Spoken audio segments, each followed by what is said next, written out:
We hail.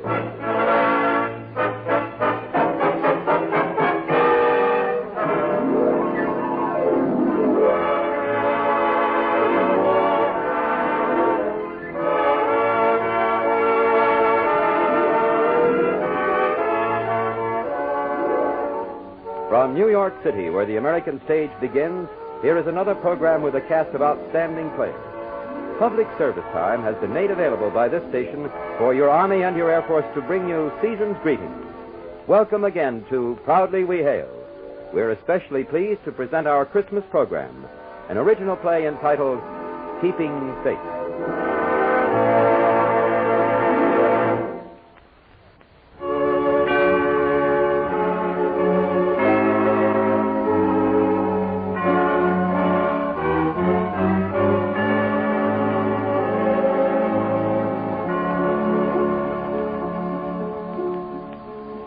And in that day the land of Judea lay under the mailed fist of Rome. Caesar Augustus was emperor, and his appointed King Herod ruled over the people. In Herod there was neither compassion nor wisdom, only a certain cunning that fed on his greed, his lust for power, and so made him despised and hated from Galilee to Jerusalem. And so in that day the people of Judea were sorely oppressed. Though beggared and reviled, their numbers few, their future dark, they nonetheless kept their spirit and their faith. Prophets had long foretold of the coming of a Messiah who would deliver them from bondage, and so they looked to God and awaited the miracle. Most gracious sire. You know, Cyrus, I've often thought of late that one way to remove that grin of yours would be to have your throat cut. But with my throat cut, most noble Herod, I would be of no service to you. The world is full of spies, Jackal. Ah, but none so adept, none so efficient, none so filled with news as your humble servant. And none so filled with modesty. Out with your news before I have it cut out of you. What is the talk in Jerusalem? Who plots against me? The talk, O Herod, is much the same, of a king soon to be born, a Messiah. A king of the Jews. There's only one king who rules here, and that's Herod. Now, what of this talk of a king? It has long been written and spoken of by their prophets. Is it not natural, sire, that if they cannot find help on earth, they would seek it in their heaven? Superstitious rabble. They proclaim a new leader every other week. I like not such talk. This is a strange land full of dark happenings. You crush their bones and kill their leaders, and still others rise to plot and scheme. Do they say where this king is to be born? In the city of David, they call it Bethlehem. It lies to the south. How does this prophecy read? Know you its words? There shall come a star out of Jacob, and a scepter shall rise out of Israel. Believe you this? I believe it not, O Herod. The tribes of Israel are scattered through the mountains like lost sheep.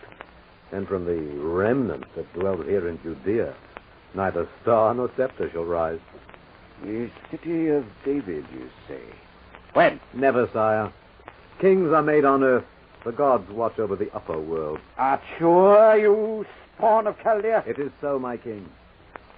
It is also true that a plot is afoot in Jerusalem to rob the caravan that goes north on the morrow. What? Now, by the gods, why did you not speak of it sooner? When one knows of actions to come, sire, it is of little moment to meet and remove them with adequate force. I took the liberty of reporting the news to your captain of the guard. He assured me that by this time...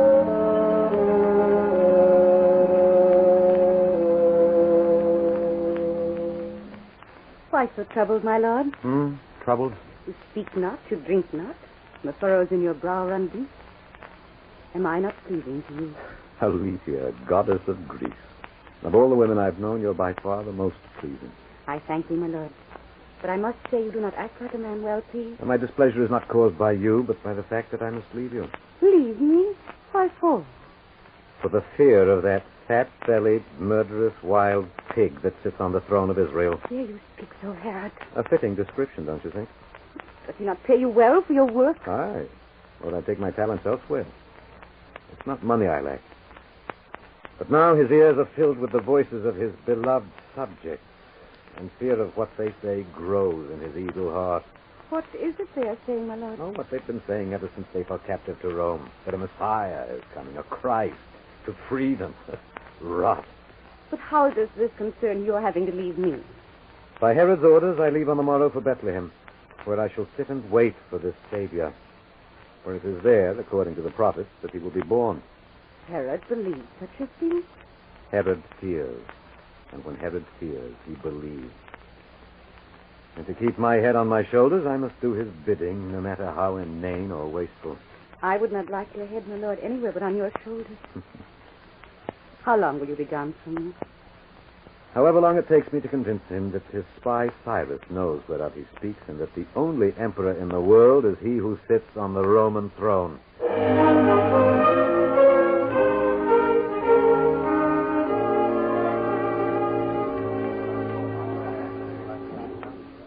Friends, may I sit with you? The inn is overcrowded. Sit and welcome. Oh, I'm weary. The road is long from Jericho, and my stomach craves food. Will you share with me? We thank you, but we have already eaten. Come, help yourselves. There's plenty here for all. You are most generous. I am Jonathan, and this is my son, Ethan. A pleasure. I suppose, like everyone else, you've come to register for the tax, eh? To be bled by Rome. Ethan, mind your words. They are safe with me, have no fear. I have no love for Rome or its taxes.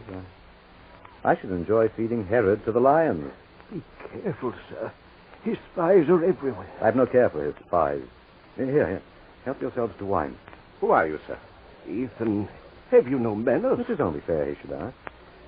I'm called Eben.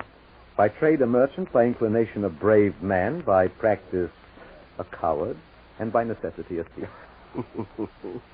You too, Eben, have come to pay the tax? I too. If there was only someone to lead us, a champion among men, unafraid. Keep your voice lowered, my friend. What good a champion without arms? We are so few in number. Rome is mighty, and we are dust beneath its feet. How say you, lad? I say, it takes but a spark to light a fire, and all Rome is wood for the burning. If we rose up and destroyed Herod, others would rise with us. Well said. The words of youth. The words of truth, Jonathan. Foolish to speak them. For even if such a thing were possible, we have no leader. Have you not heard stories of one to come amongst us? Aye, so it is said. So it has long been said. He will come. You believe? Yes, I believe. There's a feeling. I cannot explain. Many others have it, and such a thing is not common. A feeling of expectancy, of the breath being held. A feeling of waiting even in the heavens above, eh? Yes, that is it. It's everywhere. He will come. And if you don't lower your voice, you'll find yourself in chains. It is difficult to keep calm over such a thing. I am an old man. And as long as I can remember, we have been an oppressed people. But never so much as now. Always as much as now. Oppression has no degrees. If it affects one man, it affects all men. Father, you know in your heart you believe he will come. I know I am tired. And I have little faith and less hope. Although, upon occasion, I still dream. I tell you this, Evan. Were you to question all in this inn tonight, and all but to speak the truth, they would tell you he is coming, and soon. Maybe this night, maybe the next, maybe in 10. But soon.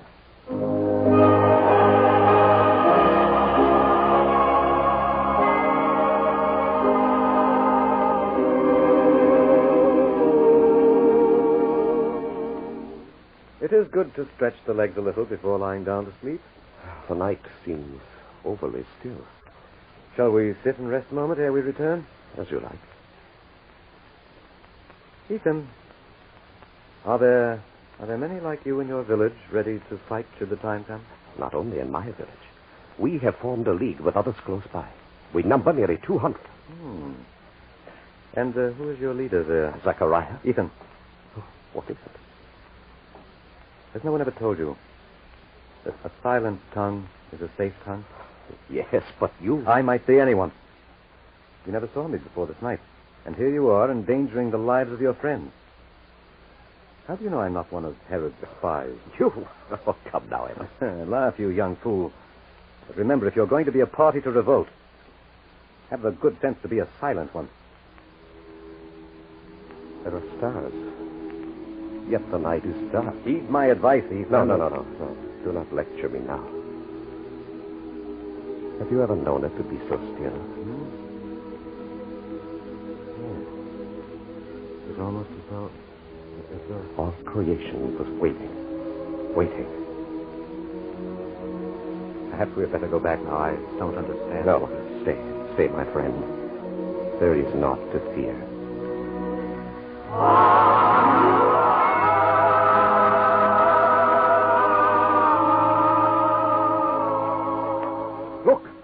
Look, the star. Now, by all the gods. It hangs over the inn. It turns the night into day. Can you speak? Can we believe our senses? Take me from this place. I do not believe. I do not belong.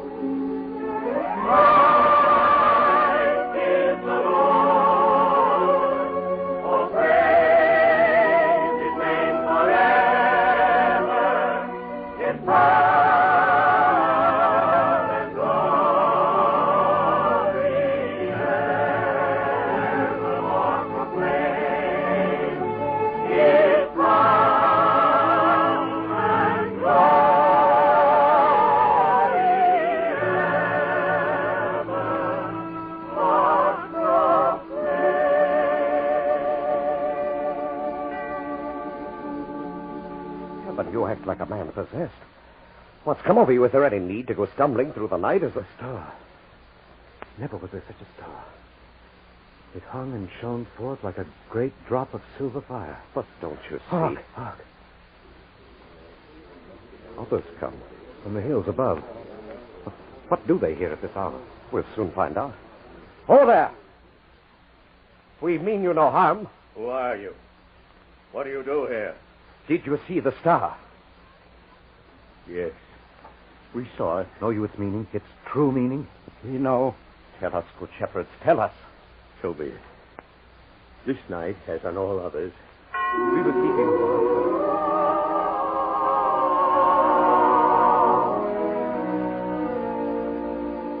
darkness, like a great black cloak. Even the fire gives no light. Our chargers bleat not, and yet they sleep not. It is known a night when the jackals did not cry. the night will pass. Fear not. It is easily said. But the heart beat another tune. The Lord watches over us. If you like, I shall say you David's psalm. Say it. The Lord is my shepherd. I shall not want. He maketh me to lie down in green pastures. He leadeth me beside still waters. He restoreth my soul. He guideth me in the paths of righteousness for his name's sake. Yea, though I walk through the valley of the shadow of death, I will fear no evil, for thou art with me. Thy rod and thy staff, they comfort me.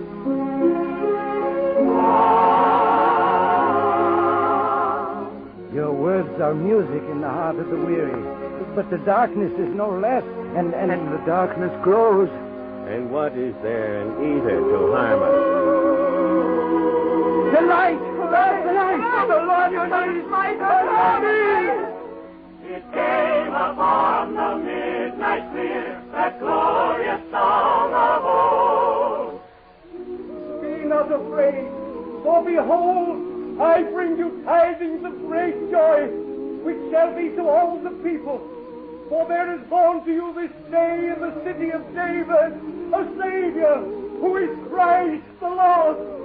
And this is the sign unto you. Ye shall find a babe wrapped in swaddling clothes and lying in a manger. The world in solemn stillness lay to hear the angels sing. lying in a manger. Know you where to find this manger? The star shines over us. Shepherd, I don't believe it. We don't ask you to. In our hearts, we know the truth. O little town of Bethlehem,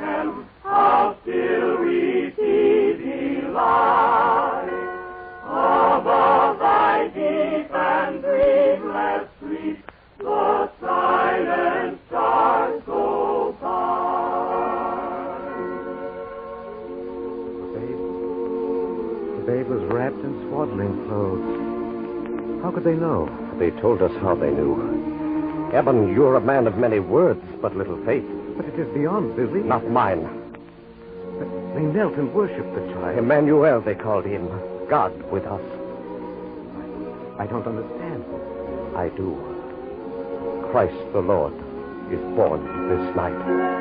Holy child of Bethlehem, he sent to us, we pray, that thou art sin and enter in, be forgiven us today. And it came to pass that 3 wise men, kings of the east, made their way to Judea in search of he who had been born the Savior of mankind, the Prince of Peace. And they went up to Jerusalem, saying, Where is he that is born King of the Jews? For we have seen his star in the east, and are come to worship him. Now Herod heard these things, and was sorely troubled, and gathered all the chief priests and scribes of the people together, asking them where Christ should be born. And they said unto him, In Bethlehem of Judea, for so it has been written by the prophets. You yourself were the first to tell me that Bethlehem was the place this child would be born. Now come these wise men from the east, seeking such a child. Jerusalem, as well as all Judea, is rife with the news, and you, my trusted spy, you, my all-knowing rogue, try to tell me there's aught to it.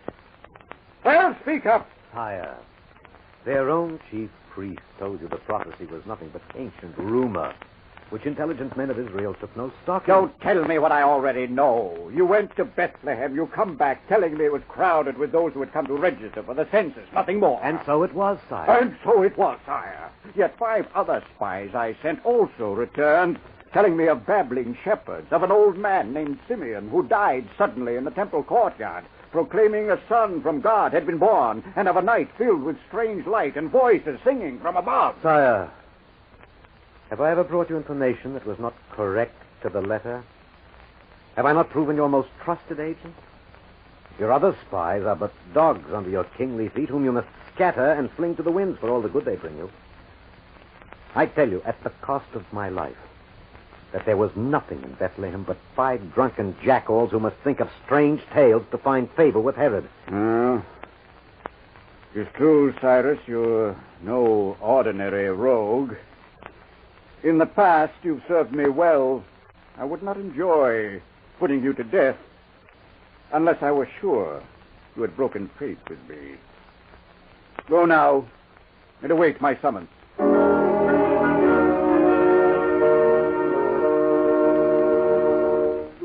What has come over you? Never have I seen you so. Face but roar like a tiger in a cage. Since your return from Bethlehem, you're a changed man. Yes, I am changed. What befell you in that place? The sickness? No. No sickness. Perhaps I found that I have been sick all of my life. Perhaps I found... No matter. But it does matter to me, I could not explain, Alethea. You would not understand. I do not understand myself. There's little to glean from your words. Is the king displeased with you? Yes, he's displeased. I wouldn't wonder he put me to death soon. You say it as though you care now. I care well enough. But my mind, my heart is filled with other thoughts. Which you will not share with me. If I knew how, I would. Have you never felt that the life we lead is a wasted one? That we do little good and much harm? That I, in particular, am an evil man who does an evil man's bidding for the sake of gold? Thou art sick, my lord. We have no faith in anything but Rome and its gods of stone, ourselves and our riches. And what else is there for which to have faith? Rome is kind, its gods are lenient. And as for riches, there cannot be enough of them for me. Would that I could make you know what... Yes, what is it? Word has come from Herod, my lord. He demands your presence at once.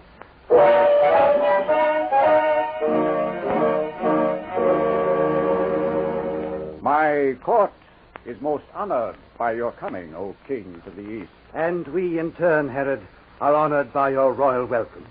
I am Castor, and these are my fellow magi, Melchior and Balthasar.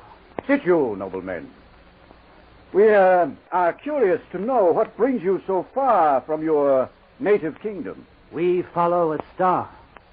A star? Yes, a star which we saw shining in the east. For many days we have followed it, and it led us to this place. What say you to this, Cyrus? Recently, the planets Jupiter, Saturn, and Mars mingled in a display that is most rare. It faded more than a week gone. How say you, men of the East? We have nothing to say on it. And what is the meaning of this star you follow? We are not tellers of fortune, Herod. But you must follow your star for a reason. We follow it to find the child. A child? What child? We cannot speak further, Herod, until our journey is complete. In what place do you expect to find this child? In the city of David, called Bethlehem. So now, you may go in peace. Go and search for the child. And when you have found him, bring me word again that I may come and worship him also.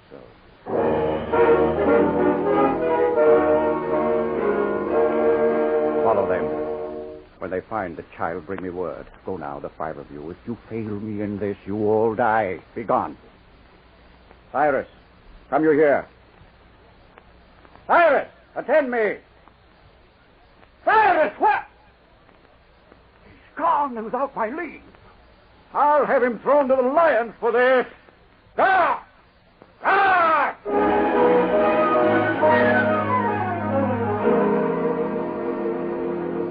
They will not think to seek you on this track. It is little known. You are one of his men, and yet you risk your life to warn us? I am no longer one of his men, sir. But why do you trust me? There are ways of knowing when a man speaks the truth. His spies will be all over Bethlehem.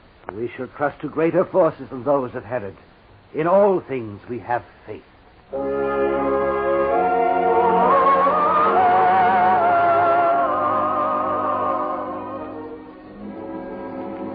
You will ride to Herod at once.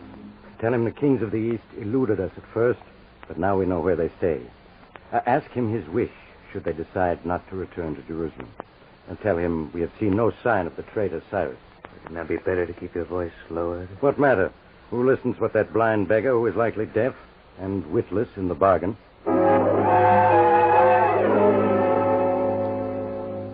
Who comes at this hour? A friend. Good sir, Herod's men know you are here. You must rise and go on your way before the dawn. Did I not know your voice, Cyrus, I would take you for a beggar. It is kind of you to give us warning. But as you can see, we have already had our warning and are about to depart. Who could give you warning? We have had a dream, the 3 of us. It is enough. How could... You must not travel the caravan trail. Yes, my son, fear not. We shall take a path where none shall follow, and we shall be guided. Then farewell, wise men of the East. Where go you, Cyrus? To warn yet another.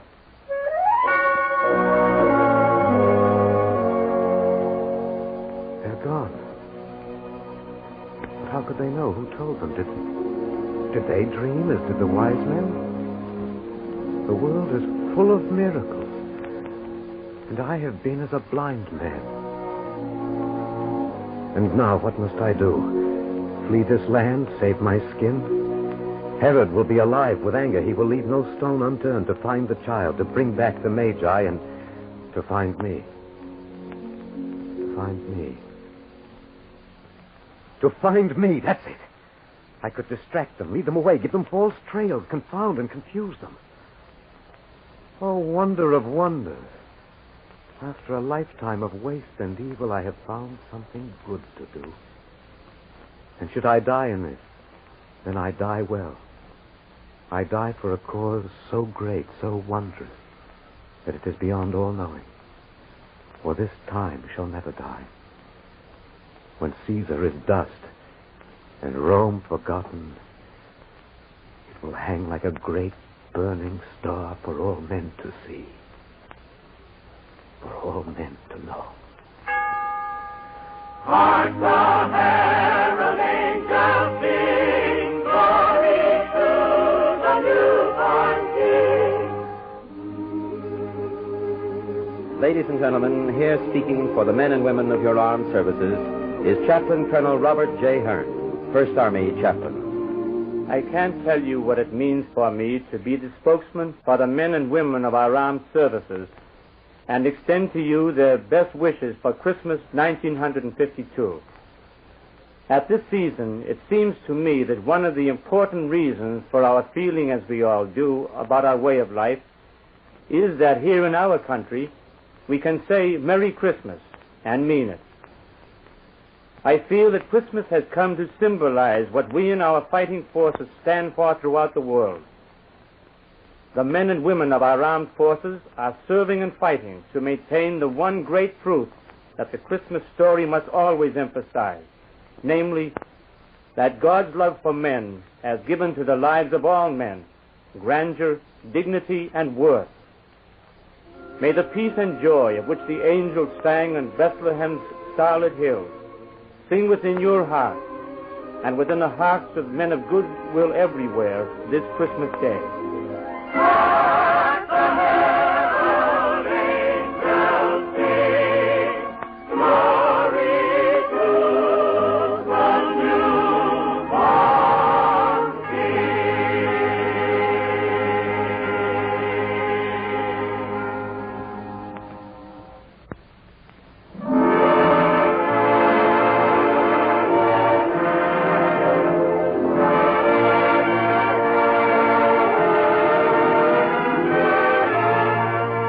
This has been a special Christmas program on Proudly We Hail, presented transcribed in cooperation with this station.